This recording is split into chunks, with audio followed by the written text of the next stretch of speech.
Hey guys, Mr. B here. So today I'm going to show you guys how I heat my garage for almost free with a wood burning stove. There's definitely some pros and cons to wood burning stoves. Some pros is you can find wood for pretty cheap just about anywhere. You can look on Facebook Marketplace, find people that have cut down trees, pick up some wood for free. If there's a storm and there's a whole bunch of trees on the side of the road, you can pick up some logs, some branches, and cut them up for fairly cheap if you have a chainsaw. The pro to this is it does heat up pretty quick, and it's a good solution for the occasional work in the garage, right? So I don't really want to spend the money to heat my garage all winter long. If I had to heat my garage all winter long, I feel like it wouldn't really offset the cost all that much to heat the garage. I would have to insulate it very well. I had to put a lot more work into the garage, and I don't spend that much time out here. I do spend quite a bit of time on the weekends, occasionally after work, working on cars.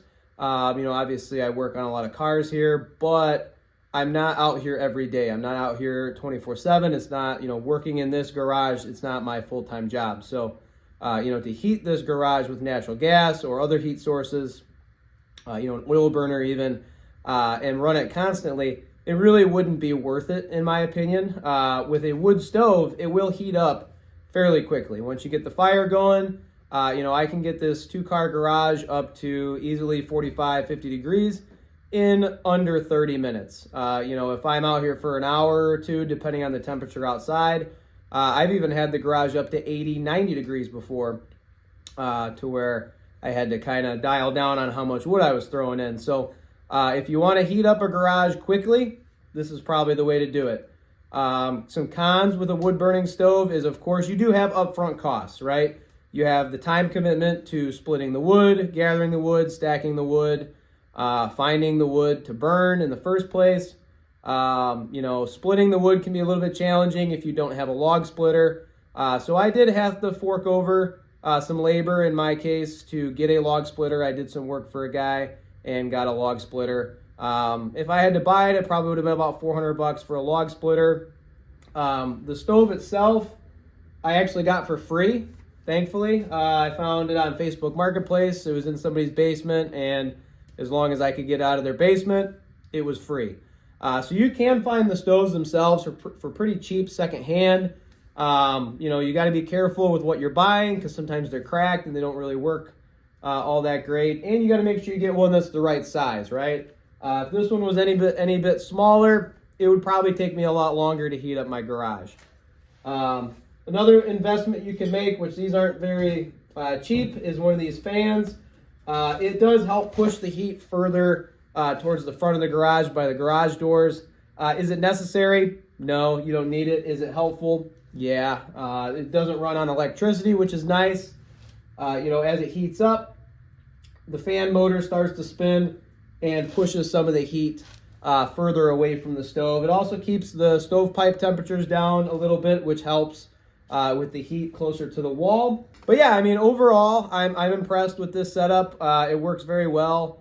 And, I would suggest if you're doing some occasional work in your garage to get a wood stove to heat it, because, working in 0-degree weather or below, or even, below freezing, it's not fun. It's not easy. Torpedo heaters don't really do the trick.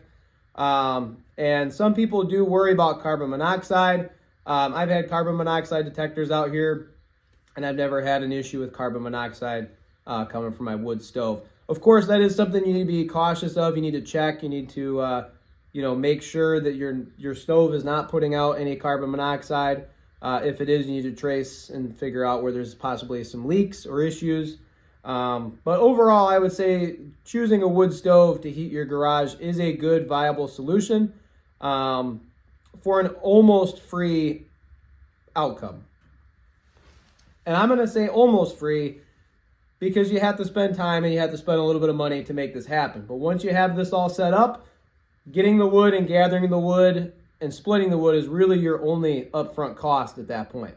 All right, so here's the setup. I've got some bricks underneath it for now to kind of keep it up off the ground.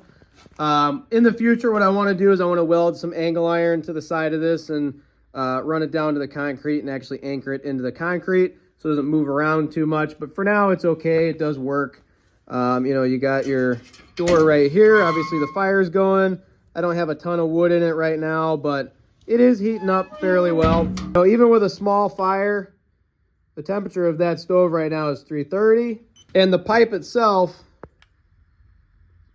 is about 277. So you do have to be careful and mindful of the heat coming out of this thing too, right? You can't just shove it right up against the wall and expect it to work if you've got drywall or wood or something, because if it gets too hot, it'll combust, right? So what I found out is if the stovepipe is 18 inches away from the wall or more, you're good. If it's closer, you got to have some type of a heat shield. I found this tin metal from a project I had been working on, kind of repurposed it. There did used to be a window there. It was a wooden window, so I took the window out and I covered it up with this metal, and I ran some metal around the whole window frame there, so that way, you know, it acts kind of like a heat shield because I don't want the wood behind it to get too hot. So the stovepipe going up, it's just 2-foot sections of stovepipe. I like to secure mine with screws so that way it doesn't move around too much. But, you know, as the stovepipe goes up, you got to be mindful of how far away is it from, you know, combustible wood. Up there at the top, there is a section of double-walled stovepipe. That is the stuff that you want to go up through the roof. And if they sell triple-walled and it's going through an insulated part of your roof, you definitely want to use that. Even that stovepipe will get upwards of 100 to 200, well, not always 200 degrees, but it gets pretty hot. I did secure it with some screws and a strap of steel to the roof there, so that way it wouldn't move around. I didn't want the stovepipe to move up and down, side to side. So I've got that steel strap there holding it in place. And then of course it is secured down here at the bottom as well at the actual stovepipe. But I didn't want to put too much weight on that elbow, on that 90, because I didn't want that to fall apart. This stove is a little unique in the fact that it has an extra chamber for ductwork. So inside the heat chamber, you've got, of course, the fire going, right? And it does have a bit of an issue. There's a hole in the side of it. The flue is right there. So that's where the smoke goes out. So this inside chamber here is for the fire. And then there's an exterior chamber around it, which is for the ductwork. So technically speaking, you could run a piece of ductwork up and over and all the way across the garage or wherever you wanted to. My issue with this is I need to reseal it, and I kind of need to do some work to the stove itself to make it a little bit better. So I just capped it for now. I haven't had really any issues with smoke coming out that cap. For the most part, that caps it off so that the smoke will flow. It won't flow up and out through the ductwork. It'll flow out that stovepipe going out the roof. And I haven't had any issues. I've been out here for, 5-6 hours at a time and have never had any issues with smoke.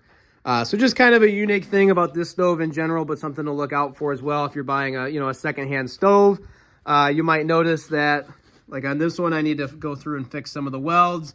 Some of your used stoves that have seen some use, they're definitely going to start to crack. You might need to repair it in some spots.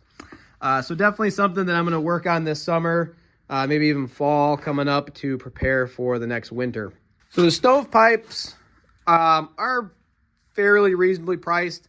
The single wall stovepipe is the stuff you really got to be careful of not getting it too close to the wall. Those are the cheapest option. The double walled stovepipe that goes through the roof, that stuff is the expensive stuff. You should expect to spend at least $100 on one of those 3-foot sections of stovepipe. I have 2 of them right now going out the roof, and I'll show you guys the top of the roof here in a little bit. I did some work for a guy, and I got those stovepipes for my labor, so I was lucky enough to be able to do that and kind of barter a little bit and get those for no money, no dollars type of thing. You can find them used on Facebook, but you definitely want to be careful, make sure that they're still intact and in good shape. So just to put it into perspective here, it is currently 50 degrees in the garage. I've only had this stove running for about an hour. I haven't really had a ton of wood in there. It's just kind of a low, slow fire right now.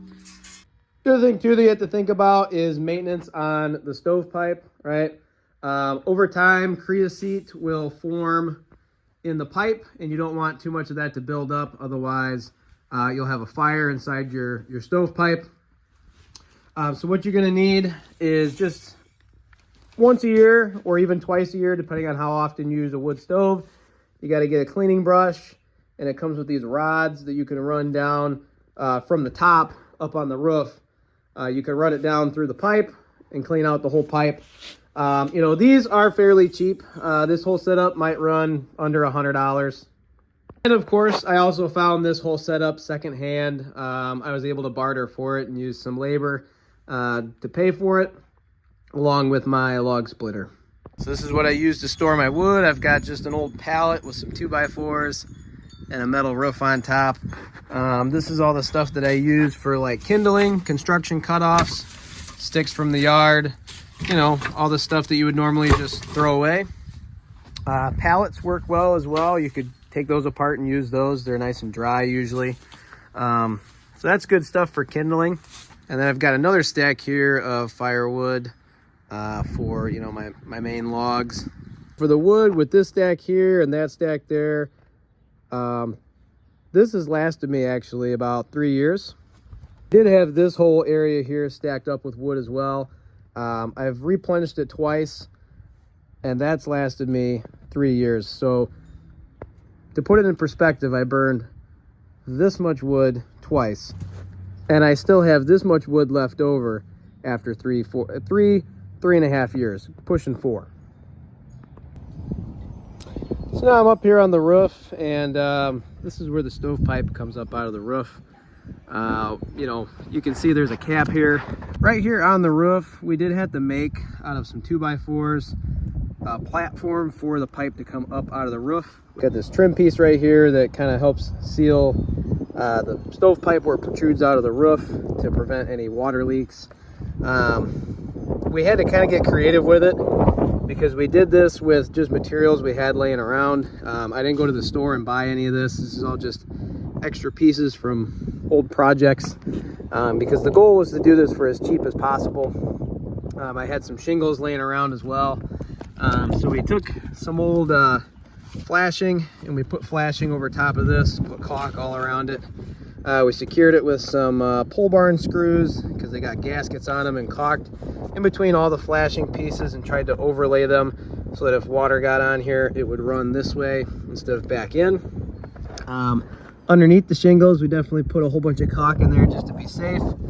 But we've got flashing up under the shingles in those spots there, and on this side as well.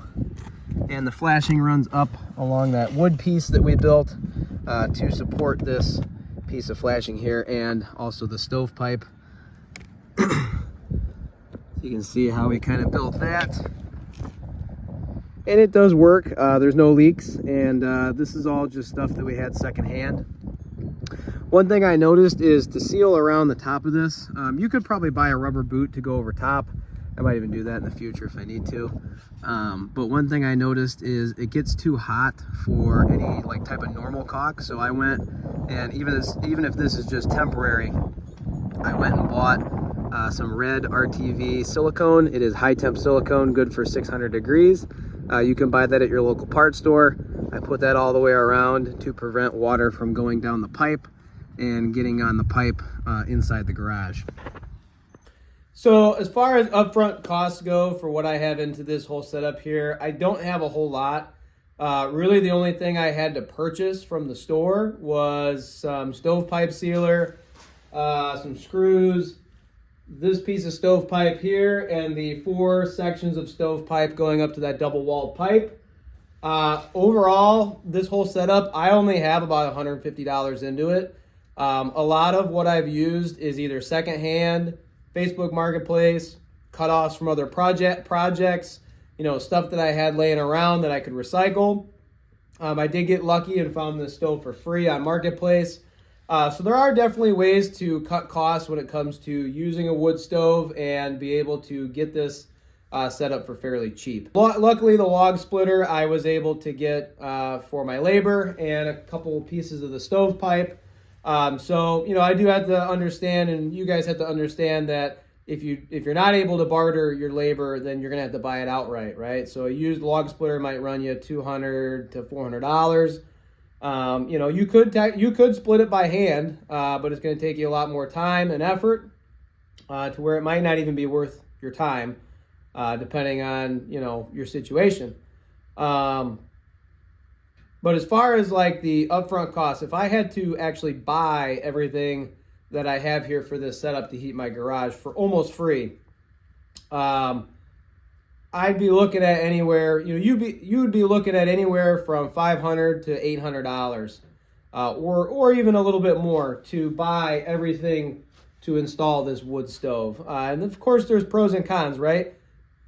You need to think about how you're installing the stove. You need to do it properly to the point where your garage isn't going to catch on fire.